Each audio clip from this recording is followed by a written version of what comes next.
त्यांना विचारा ना, जे टार्गेट करतात मला त्यांना माहिती विमाना का टार्गेट करतात ते काय त्याची संस्कृती त्याप्रमाणे ज्याचं शिक्षण त्याची संस्कृती त्याच्याप्रमाणे तो खालच्या लेवलला जाऊन टीका करणार. आता जर अभ्यास नसेल तर मग काही शब्द वापरायचे आणि टीका करायची. सतत एकेरी भाषेचा पण उल्लेख म्हणजे सिनियर तुम्ही आहात तेच ना, ते शिक्षण थोडंसं कमी असलं काय आणि शिक्षणापेक्षाही माणसाने सुसंस्कृत असलं पाहिजे. असं काही नाही शिक्षण असतं.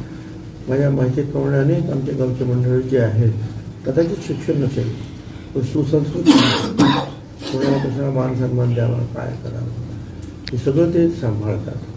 आता ते सुद्धा नसेल का आणि आता त्यांचे आजूबाजूचे मित्र आपण बघितले कोण पिस्तूलवाले आहेत कोण काय आहेत कोण काय आहेत कोण काय सगळ्यांना. परवाच्या दिवशी बातमी आली होती 200 बेकायदा पिस्तुलांची